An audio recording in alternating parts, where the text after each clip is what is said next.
Hi, everyone. My name is Yogesh Chavda, and thank you so much for joining us today on our last live broadcast for this podcast for 2025. I am absolutely delighted to have a special guest today on our final show for the year, Dr. Lyubov Richinskaya. Hi, Lyubov. How are you? Thank you so much for having me. It's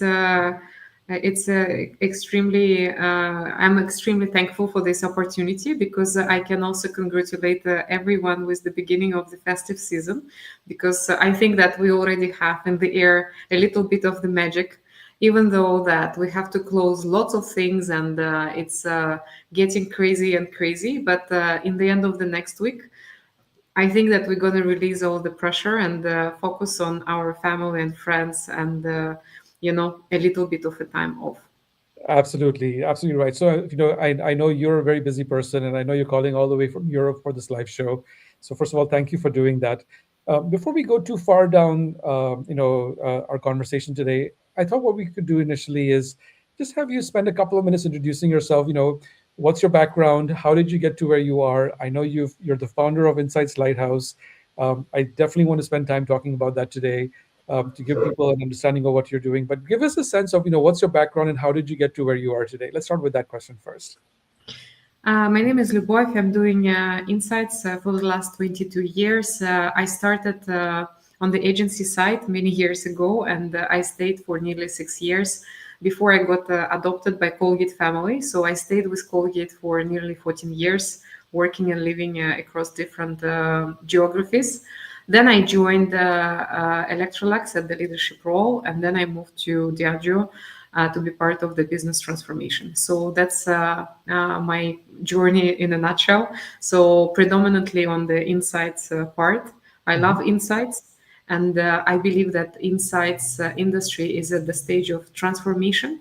Mhm. So obviously requires certain care. That's why 2 years ago, together with my friends and colleagues, we have started this project that is called Insights Lighthouse, and it's a community that unites corporate executives working on the client side, Mhm. predominantly 500 Fortune organizations, predominantly 500 uh,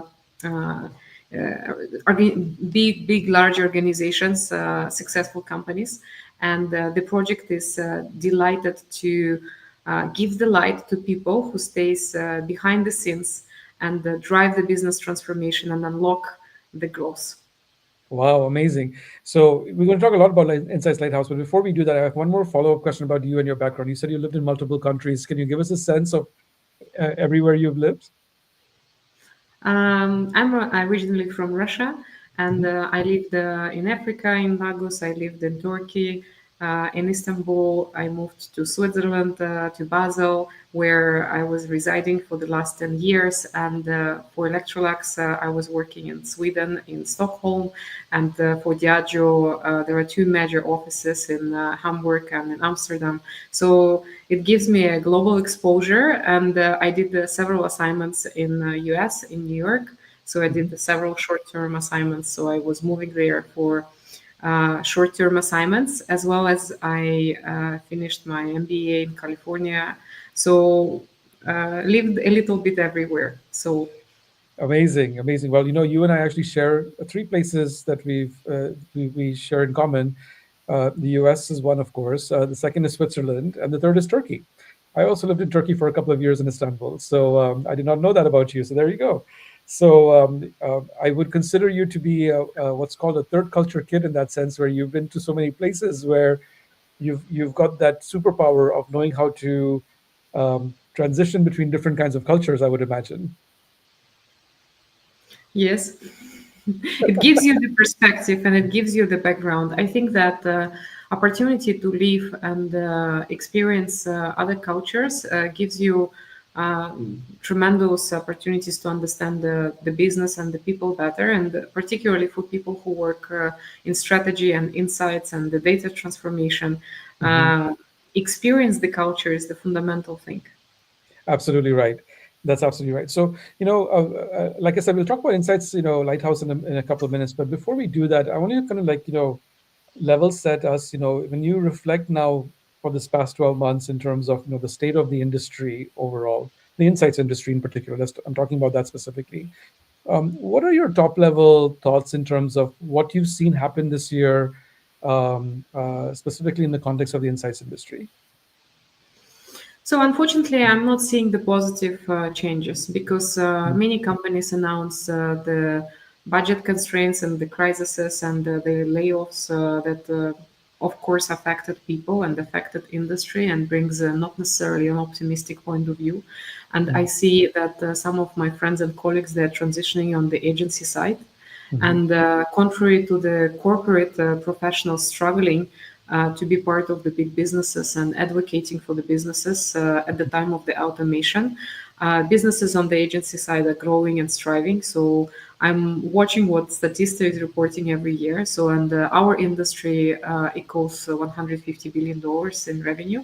So it's really tremendous, and we keep growing. So, but at the same time, when we look at the number of professionals at the leadership roles working on the corporate side, I would say, and this is my hypothesis, of course, I don't know the exact number, but I would say that maybe it's around 1,000 people. So it's very small community and it's shrinking down. So, and it's not happening because of AI. I think AI, it's a very positive change and it's automation that will release us from the chore and we're going to think and strategize our work in seconds. You know, Mm-hmm. what requires hours to finalize as a strategy, like corporate strategy. It requires hours and lots of consultants' involvement to strategize how you want to create the narrative and what is your vision and the mission and articulate it Yeah. with the care. It takes now seconds and it's still delivered by you, but with the help of AI assistants and with the help of AI consultants. But of course, it's changing the status game and yeah, there are transformation happening everywhere, particularly after COVID Yeah. when businesses experiences crisis, comparing their results with super cycle. And during COVID, many companies extended their teams, reinvested in certain part of the businesses. They now that now needs to be reimagined and re-strategized. That Yeah. affects people that have been hired during COVID.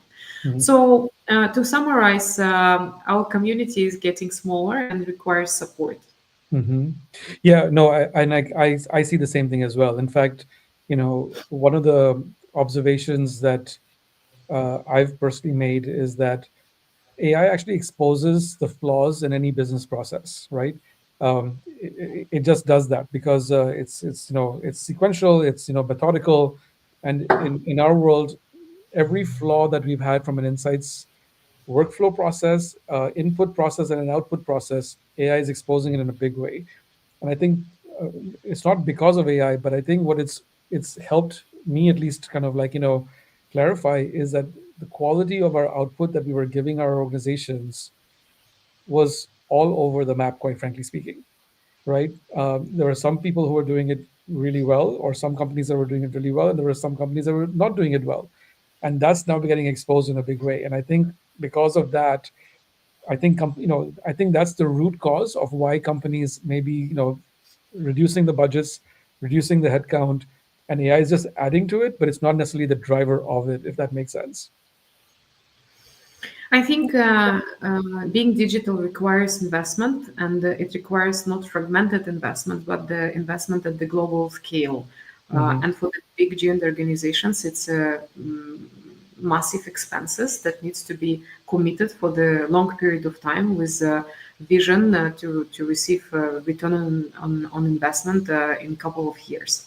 And Hmm. obviously, companies who are investing today, they're gonna be moving faster and more strategically and more efficiently. Uh, and of course, they would be the leaders on the market. However, the decision needs to be made today. So Yeah. that's obviously the challenge. But automation and AI is not the key root cause of the shrinking down community and insights and data analytics industry. I believe that there are many changes that start happening since 5 years ago, and Mhm. not everyone was reactive to these changes. I believe when I started my career 20 years ago, 22 years ago, so we were working in the different conditions. So the world was different. So now Mhm. we are going through the series of crises, COVID and the war. So there are lots of changes that affects the life and that requires resilience and a different way of thinking. So Yeah. 20 years ago, so most of the companies, they were growing and they were investing and there was no pressure. Mhm. Particularly, there was no pressure on Insights people. Mhm. We were searching for the new opportunities for the innovation Mhm. and defining the growth opportunities, but the business was growing in general. So it Yeah. was easier to report the positive results. At the crisis, the strongest companies, they are succeeding, and the companies with the problems, they are losing, obviously. And Yeah. that's the point for Insights people to step up and to drive the strategy moving forward and to take Mhm. the leadership role. But not necessarily all of us were at the leadership position 20 years Mhm. ago. And now we have to take this leadership role. And I Mhm. believe that uh, because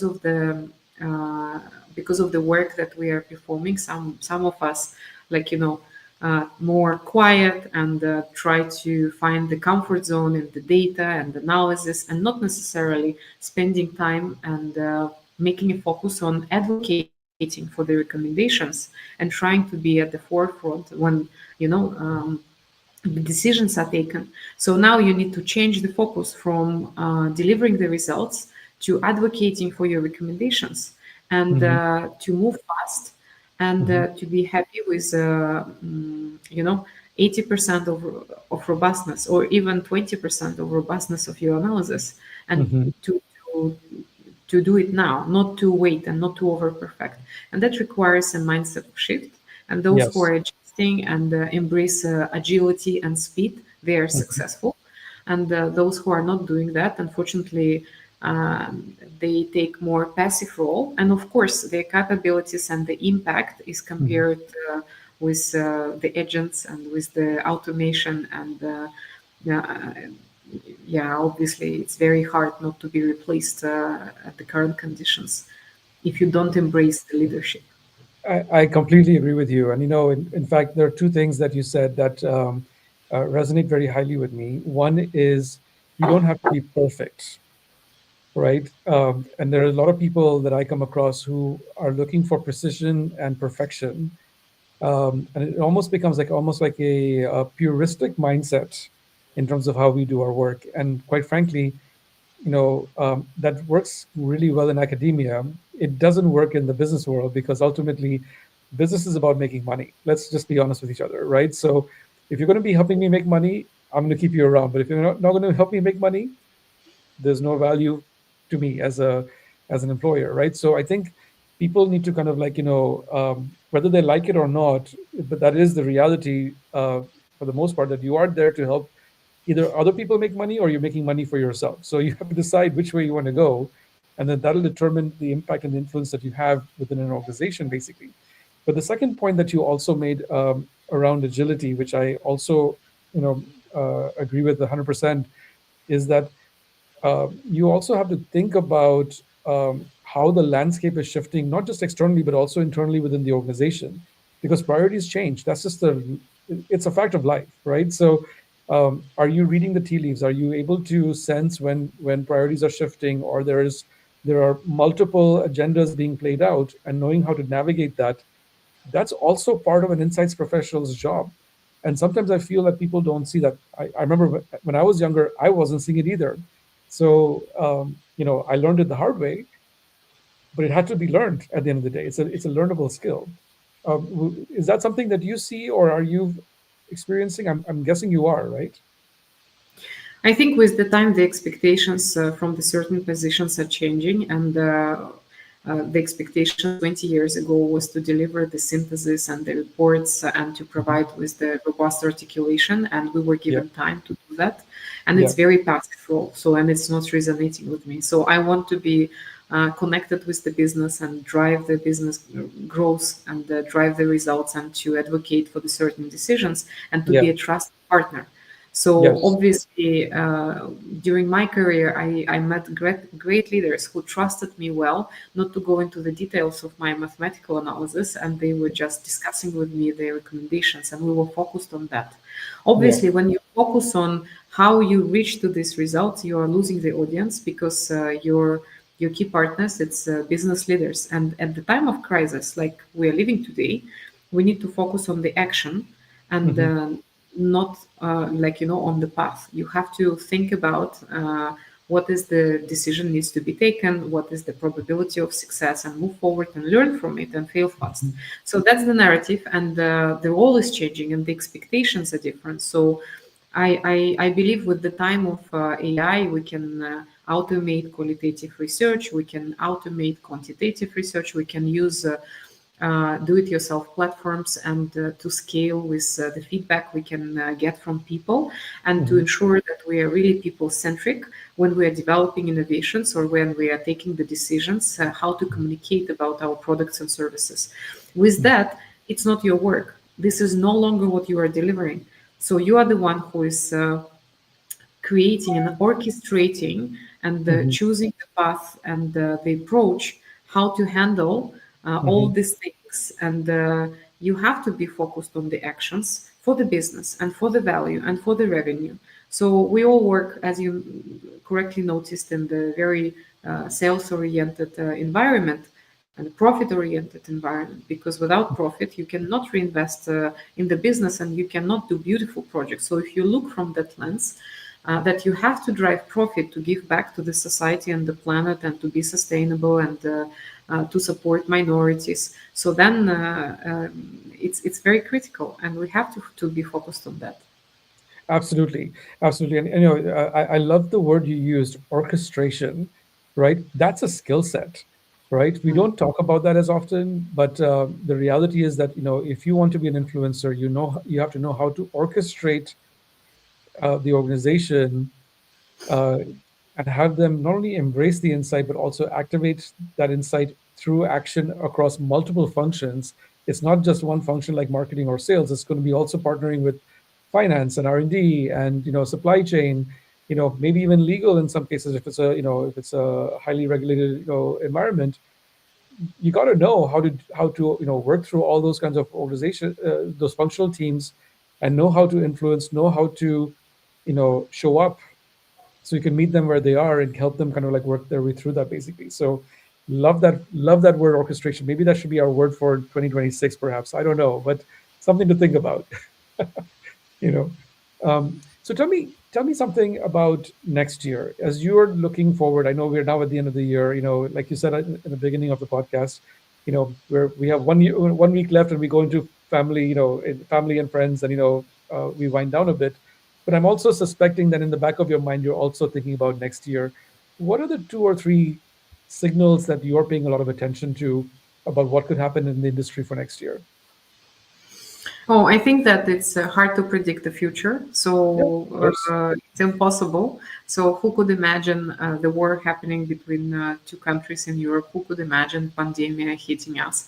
So it's everything is possible. And talking about crises, I think it's a great opportunity for change, and Hmm. it puts us at the active role to drive this change forward. So it's an opportunity. So crisis, it's an opportunity. Most of the great companies, they were born because of the crisis, because there was a gap that was addressed with the new Yeah. products and services. So we can take this crisis as an opportunity and drive and strive. So that's what I'm advocating for, and that's why I never accepted the offers to move to marketing and to work more on the decisive part of the business. So I like to advocate for the certain decisions and to be responsible for the strategic vision and for the corporate strategy type of activities. And I think that it's an opportunity for insights professionals, particularly working on the corporate side, to grow their teams and to advocate for the change for the companies and to be brave and to be opinionated and to be loud in the room and to Mhm. invite themselves to the key important meetings. So Mhm. that's the opportunity. What's happening and what would be happening, I don't know, obviously, because the trajectory is much more pessimistic than what I want to have. Yeah. So many people are migrating to the agency side. So Mhm. there are more and more companies that are appearing on the market with the mimicking services and tools. Mhm. Technology is taking over. It's Hmm. gets very transactional because some companies they're very much focused on the technology, not on the way what type of value this technology is bringing. And it's very funny that our industry is a little bit, in my point of view, collapsing because we were historically talking about the strategy behind the point of parity, point of difference, the mission, the vision. And now the companies who were or the people or the experts in this field who were advocating for this are launching products and very fast want to democratize it and to introduce it to the market, not necessarily thinking about their strategic vision.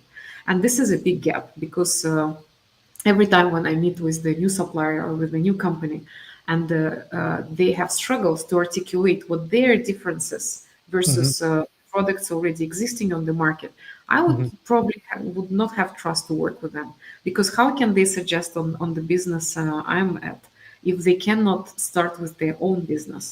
And Hmm. I think we are in a super cycle, so there are lots of opportunities. AI gives opportunities for everyone to act and to be entrepreneurial and to produce new services and products. So next year, I believe it would be even more companies appearing with the new offers, and maybe we will see unicorns that would be growing super fast. But in 1 year and a half and the maximum 2 years, it would be cleaned up because Yeah. you can sustain the business without resources. You cannot sustain without orders, and orders are not guaranteed, right? So there would be, in my point of view, it would be slowing down in the number of offers. What happens on the client side, I don't know, because if we proceed with the way how we are operating and running the business on a very passive side, being afraid of cuts and laid offs, so most likely it happens. So if we step up and start advocating for the change for the business, not for ourselves, but for the business and bringing value for the business, I believe it's an opportunity for our group of people. And that's why I launched this project that is called Insights Lighthouse. And we Yeah. have different activities. We have activities of mentorship when one can mentor another, and it's absolutely complementary. And we have the new activity Learning Lab. You talked about education. We love collaboration with universities, but we need to bring experts who are doing things on a daily basis for the real businesses and to share their experiences, right? And to Yeah. merge worlds, the practitioners and the people who can articulate these practices into the theory and to put it in a very good, very good synthesis and to provide us with the frameworks that can be repeated by many others. So it's synthesis of the two worlds, in my point of view. So to summarize, I don't know what happens, but the dynamic is very hectic and it might be also kind of frustrating. So, but at the same time, it's an opportunity to change and advocate for change because when everything working well, so what can you do? So you have to comply with the rules and you have to do what have been done in the past, and it's extremely boring. So if you look from that perspective, now there is Mhm. opportunity to create new things, right? Yeah. So to that point, right? There's like three or four things that I picked up in what you just said that I wanted to like just tease out a little bit. Let me start with the first point that you made. You never mentioned efficiency, but you didn't mention value, and I love that because if I look at what's the conversations have been over the last 2 years, especially in the context of automation and AI, the conversation has been almost exclusively about efficiencies, right? We can do it better, faster, not better, faster, cheaper, excuse me, right? So that's where the emphasis has been, in my opinion, when I look at what's been happening. But the better part has always been the elusive goal for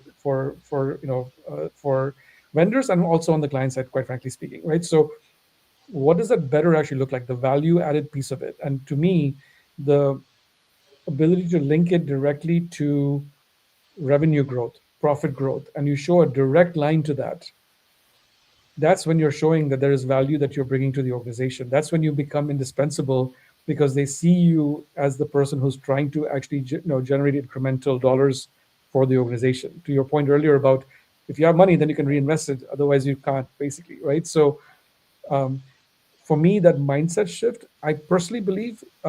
has to be um, the call to action for next year with everyone. Whether you are embracing AI or you're not allowed to embrace AI or you're limited in terms of whether you're using AI, irrelevant. But that point in my mind is, I think, the starting point. Would you do you have different thoughts from me on this one, or are you seeing it differently than I am? No, I totally agree with you that driving value is important and communicating value is critical, but it also requires the support top down. So we can do all the heavy lifting bottom up. We can Hmm. educate from the leaders. We can drive network opportunities and learn one from another and to share best case studies and Yeah. be brave and disrupt. But if there is no readiness from the top leaders and the C-suite executives of your organization, so it's Hmm. just wasting time in my point of view. Yeah. So insights leaders has to be supported and they need to be given space to Yes. advocate and probably it requires the rebranding of ourselves Hmm. because if we say research, we associate it with the tools and the Hmm. processes to make Hmm. these calculations. And when we focus on the tools and the processes and not the impact, it's not interesting for the business because there is no value. So we Yeah. need to rebrand ourselves and drive strategy and the vision and Hmm. the impact and to support taking the decisions like collective decisions, aligned decisions with the certain level of accuracy with like for forecast and accuracy of the forecasts and Yeah. to adapt and learn from it and we can bring this to the table, but I'm not sure that it's possible to say that okay, insights people gonna start doing that because there are lots of people from other departments with the different expertise who also can do that. So I Yeah. think a new space is emerging that would be called strategy and decision making or corporate strategy, and this space might attract great talents with the different backgrounds and Hmm. Hmm. there is no space for the project management because it's easy to automate. And I agree that it's possible to save on the automation and with automation and not to have many human resources to implement that. Yeah.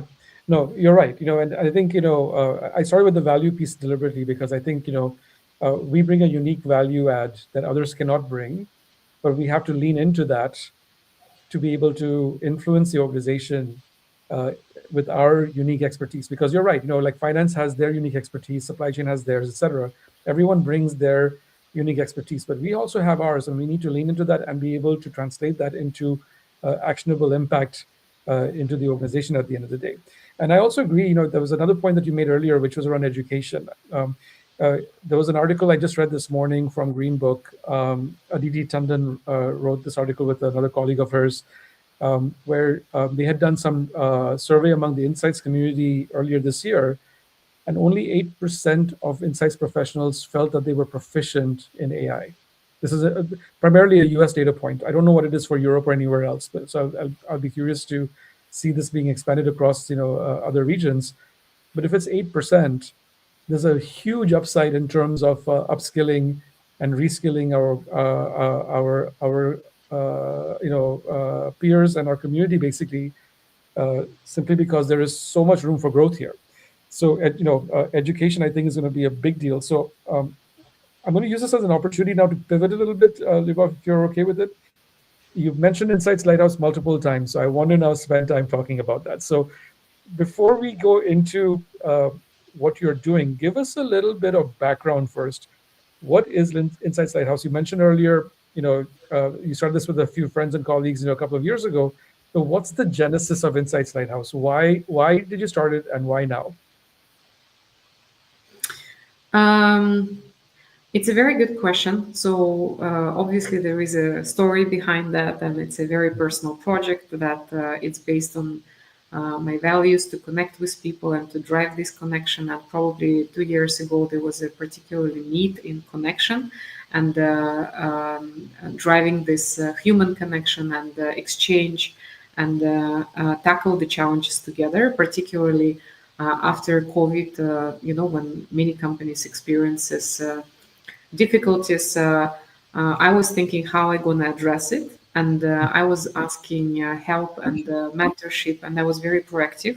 That helped me and propelled my career because there were certain people behind me who were believing in me and who were supporting me behind the scenes. And then I was thinking, okay, so probably I was very proactive in asking help. Maybe others, they are less proactive, and that would Mhm. affect their success on the ground. So why Mhm. don't we start creating the space for insights professionals, because the help is really needed. So, and then it started growing extremely fast, and we started with the small gathering, 35 people, and now we are gathering, 300, 400 people, and we are part and we are partners of the, big domains. So we recently established partnership with Consumers Electronic Show, and we are hosting a big event in Las Vegas. We Mhm. are running global shows and global gatherings, intimate and big, around the globe, opening the new chapters every month, every week. So it's growing because there is a need, and Mhm. I'm glad that this project helps and drives optimism among those who recently lost the job or who are struggling to deliver their work at the new frameworks or with the new management, because many Mhm. companies, they are changing their C-suite and there is a big transformation that is hard to follow. So Mhm. I'm glad that it supports people, and this is very people-centric project, and it's very human-driven. I Mhm. think it stays relevant and it will stay relevant at the time of AI acceleration, because at the time of automation, we have to stay even more focused on humans, and Mhm. humans are our people who are our customers. And we need to understand better their needs, and the needs are changing by the minute, driven by the external factors that is hard to predict. So the life changed around us. So I think our job, what we started to talk today about, is it was much easier like 10, 20, 15 years ago, because Mhm. you can forecast, you can predict, and you can Mhm. rely on this prediction. Today you can, you cannot predict things. You should really change your modeling with the time, and it needs to be self-adaptable, and there are lots of information and massive amount of the data that you have to define models, how to adapt and how to use, and how to change your business decision strategy. So it needs to be infused. And so the environment is challenging, and that requires, like you said, the new skills, and it requires lots of mentorship. And there are great leaders who are successfully doing this job, and they have lots of things to share. So it's exchange, and it's support, and it's very people centric community that helps people to reach success. Mhm. And I believe everyone has an opportunity to be successful. It's just a matter of time, and the right role, and the right support. So to be successful today, you need to define your board of directors who supports you behind your scenes and helps you to take the right decisions for your own career. And Mhm. in Insights House, you can find this board of directors. So when we started the project, Right. the intimate fact about this project, and I want to share this today with you at your podcast, is that I think half of the group, they were between the jobs and they were struggling, and that's why we started it. And Mhm. look at us now. So it's different, right? So many people, they reimagine their careers, they find new destinations, they are growing, they are striving, they are acting on behalf of the new businesses, and now they are experts in the field and they're sharing that expertise. But it starts from struggle. It didn't start from, oh, I'm very smart. It didn't start from that. It started with the Yeah. big challenges. Mhm. So yeah, so Insights Lighthouse, it's a unicorn of insights industry crisis. I love this. I love the fact that you of how you describe it. I can see even in the way you're talking about it, the passion and the energy that you're bringing into this. I can see it's really important to you, and it's really like something that you care about. I just love this as a concept. So um, you've been doing this for a couple of years, like you said. You've been expanding pretty aggressively over the last several months. I did not know about you until I want to say 4 months ago, or 5 months ago, when somebody said, "Hey, do you know about Insights Lighthouse?" I was like, "What's Insights Lighthouse?" So there's still a lot of upside in terms of awareness across the entire community. But um, talk to me a little bit about some of the events you've done this year already. I think were you already at Davos earlier this year, or Cannes? Well, it was one of those two you were at, right? If I'm not mistaken. So Davos starts in the beginning of January. So we are just preparing our Davos. It starts 19th, and it's the week of 19th. It's the Yeah. full week, and we're gonna run our chief insights officer lunch in Belvedere Hotel on Monday, 19th of January, and then we're gonna have executive breakfast, and then we're gonna have the main event on 20th of January in the Hof Hotel. Okay, perfect. So so that's in Davos, but before Davos is actually CES. So Yes. talk about CES first as well. Tell us what you're going to do at CES. So, Consumers Electronics Show, I think that this is the right place to be for all insights professionals because we started with the technology, right? And we talked a lot Mhm. about what technology does. It Yeah. automates, it supports, it drives efficiency. But I Hmm. strongly believe in the human connection, and that's why you need to go there in person to experience technology and to connect with people and to learn from people how to Hmm. excel in what you are delivering with the help of the technology. And I also strongly committed to the opportunity to establish partnership. And it's not only about your partnership with another insights professionals working in another company, but it's a partnership between organizations. We can unlock innovation if we establish partnership with non-competitive organizations. And Hmm. establishing partnership is the way to grow at the Hmm. time of the crisis. So it's the time to meet representatives of the small unicorns that you can adapt, you can potentially acquire. It's Hmm. the time to meet representatives from another businesses and establish the domains for collaboration for your organization. So I believe it's extremely critical from that standpoint. And then it's also fun because it's a very immersive experience to understand what happens in the world, what are the latest technological solutions, and Hmm. us needs to be there because based on our profession and background, we can articulate the consumer needs behind the technology. Technology itself cannot deliver the great results on the market. Let's talk as an example, right? So Hmm. Dyson. Yep. Similar approach for cleaning the floors have been developed like 10 or 15 years ago by another company, and they were not successful. They even decided not to launch it. And then Dyson came in, not only with the brilliant idea, but they also excelling by getting the feedback from people and perfecting all the necessary little details, Hmm. adjusting the product and the entire experience to the feedback of the people. That's what makes it successful. And then they creating the entire tribe of people who are using the product, and they're creating the right communication that resonates with people. So all the Hmm. pillars are developed carefully, putting the consumer in the center of the innovation and marketing and communication process. Who Hmm. could do that better than insights professionals? Exactly. So we have to be part of consumers electronic show because technology without human touch, nothing in my point of view. Yep.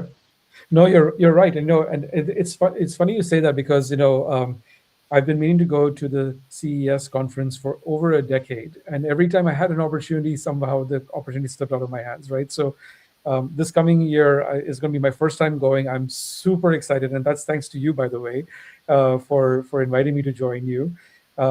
But I've always felt the same thing as well because technology by itself is not going to do anything. It's going to be the human piece of it that really matters, and not having insights people there, in my opinion, is has always been a miss. So the fact that you saw this and you actually not only did you see it, but you actually did something about it, is so inspiring, at least to me.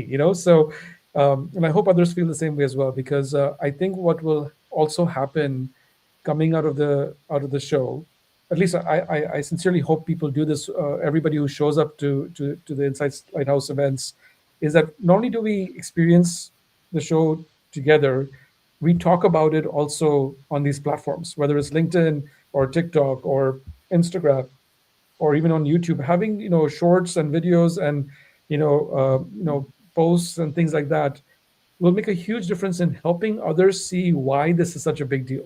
right? And to help, elevate the kind of points that you're just making right now, because I honestly believe that when people start connecting those dots through these kinds of events, that's when I think also magic will start happening. More people will start wanting to do these kinds of things as well, and they'll see the path that you're charting for everyone right now.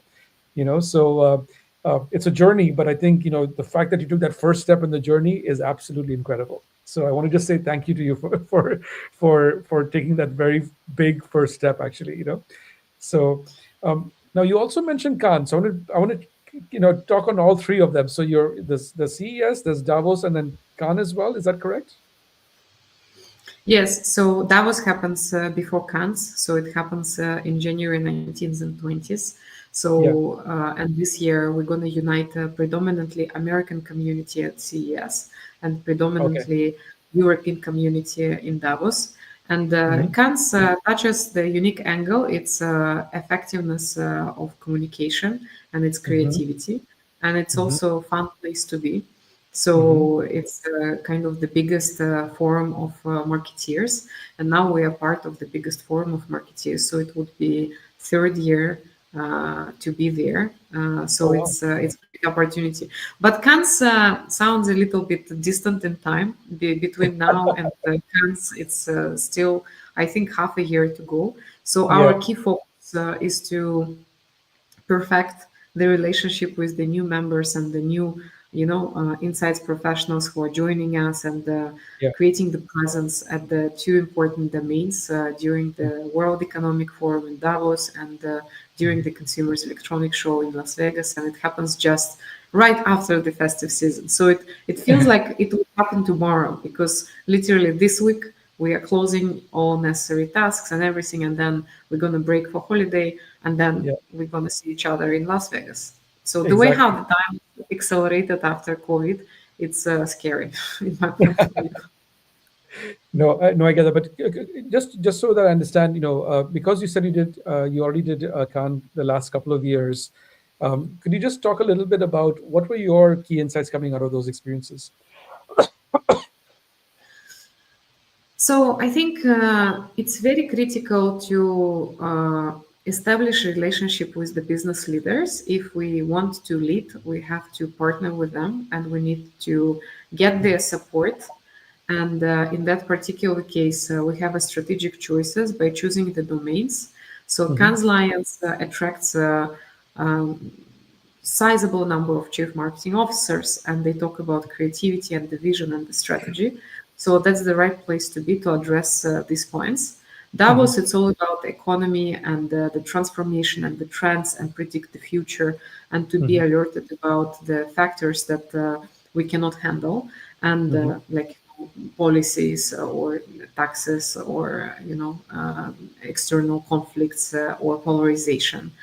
Hmm. And CES, we already discussed, it's all about the Yeah. technology. So I think that these three domains are extremely complementary. And Hmm. Cannes, it's also a fun event because it's summer and it's in a fantastic place to Location. be. And Yeah. there are many things happening during Cannes Lions Festival. So many companies, they are hosting their small sub events, and they're creating the environments for experimentation and Mhm. learning new things. So I'm actually looking forward to it as well. Wow, amazing, amazing.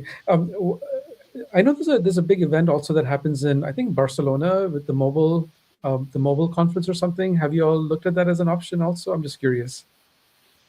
Oh, for the moment, we looked at many things that is happening during the year, and we are discussing other things. But at the same Hmm. time, if you want to deliver good quality results, you have to stay focused. So for the Hmm. moment, we are focused on these three occasions, and Okay. potentially we're going to tell more about our private gatherings and open up our calendar of dinners and drinks that we are hosting. Around the year, around the globe. So we're going to do more things like that, and focus also our attention to the new recently launched projects that I mentioned before. The Yeah. first one is mentorship program that is called the Insights Elevation Journey. Hmm. So this is a great program that allows to connect peers to peers and discuss business opportunities and opportunities to strategize career or anything, right? So we Yeah. created the framework, and we can match people based on their needs and Hmm. strengths. And Hmm. this participation in this project is complimentary; it's free of charge. So we try to democratize these opportunities to learn from another, from one another. The second project is the Learning Lab. In December, we launched it in London, so it's a face-to-face thing, and Hmm. we gathered 35 people and we educate them on the AI capabilities.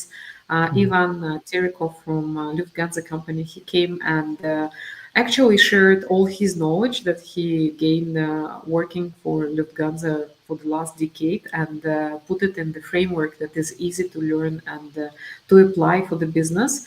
So when I was exposed to his highlights, I was completely blown away, and I took several things.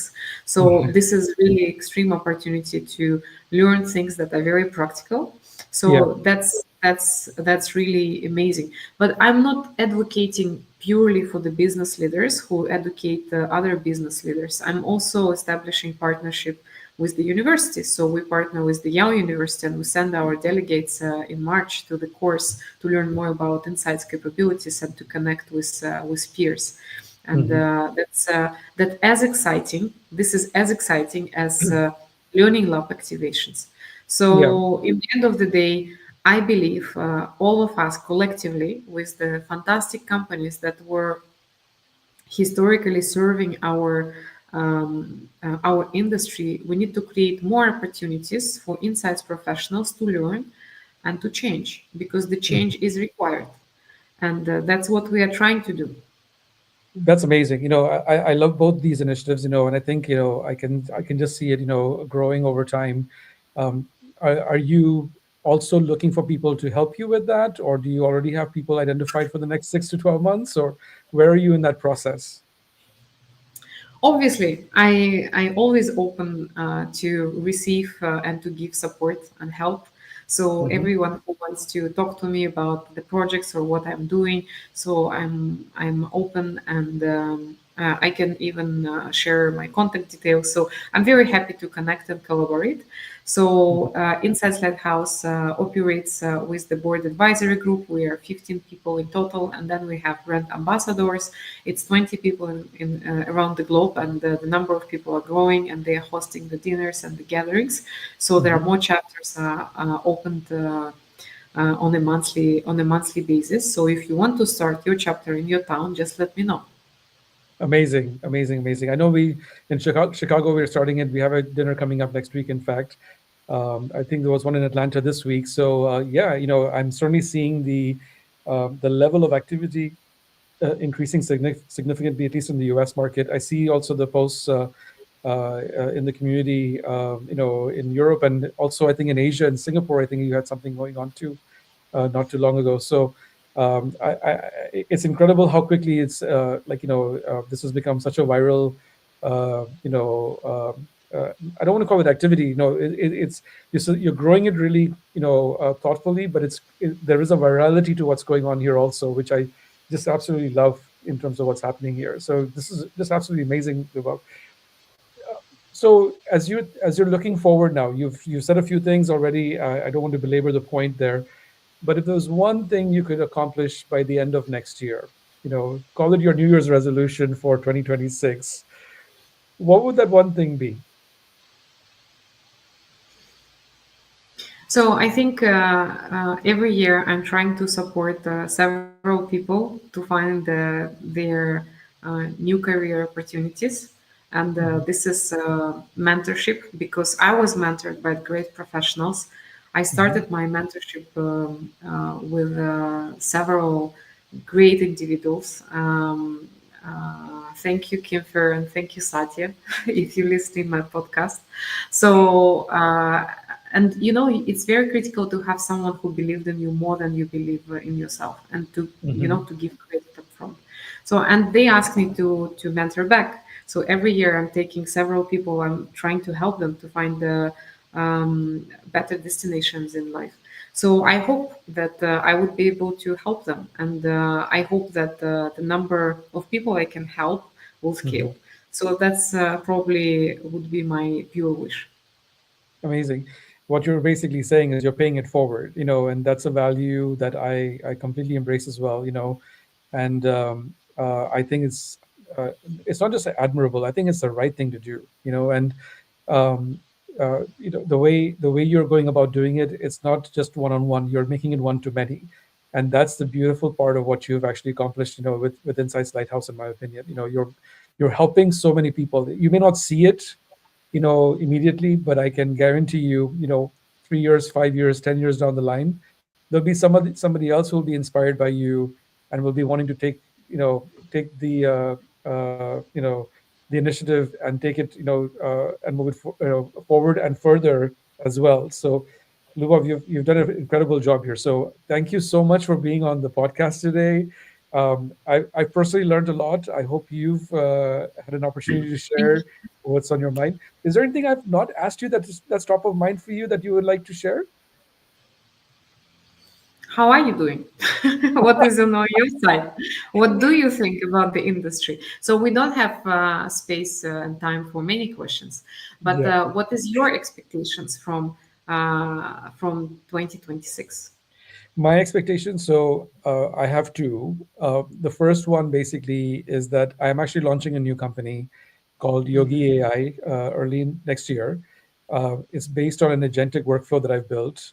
I was prototyping it, earlier this year, and my goal is to, have that be adopted, and ideally, I'd like to grow it into something that's more sustainable, basically. So I've had two companies that have signed up already, even though we haven't launched officially yet. But I'm going through the process of getting all the paperwork completed with them. So that's an early signal for me that, there's value here. And I'd love to obviously see more companies, sign up. And it's, to our earlier part of the conversation, I see it as a value add. It's not an efficiency play, and it's not a market research play. It's actually a marketing play, quite frankly speaking, of what I'm building out. And then the second thing basically is personal growth, personal growth and community building. So like you, I'm also a big believer in, in community building, and there are different facets of it. So you've taken the role of playing the community builder for Insights. I'm playing the role with a couple of people in building it out among the South Asian community in marketing and Insights. We have a lot of people who work in the marketing space who are of South Asian origin, living all over the world, but we also don't have a community. So, we've initiated this process also, quite frankly, inspired by what I'm seeing from my Insights Lighthouse. We're taking a similar pathway in terms of starting to build it out. So when I talked about inspiration, I really meant it, because I'm actually acting on what you've started, actually, with a different community here. So for me, those are the two big things that I'm hoping to accomplish in 2026. Okay, I wish you all the luck and tell me how can I help you.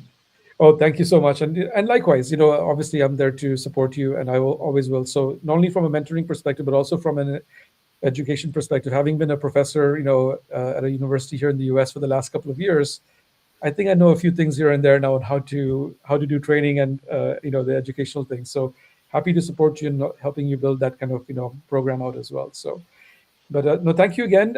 Just for everybody else, it's been an incredible year. 20 episodes have been done this year. You were number 20, Libon. So, finding people to come in and talk is part of the challenge. It's not the biggest challenge, but it's definitely a challenge. But just being talking to incredible people over the year, learning from them and being able to share it with everybody, that's been like the biggest joy, for me personally. It's been a fun thing to do, but it's also been an educational component for me as well in doing this. So, to everyone who's been listening, thank you so much for your support. Thank you for listening to all the shows. You can find it on YouTube, you can find it on Substack, you can find it on Spotify, and here on LinkedIn as well. So, please give feedback. Tell us what you want to see next year. I haven't yet announced anything for 2026, but if there are people who wants to be on the show, reach out to me as well. We'll see what we can do. So, with that said, thank you again, everybody, and have a happy holidays. Have a happy holidays and see you in Las Vegas.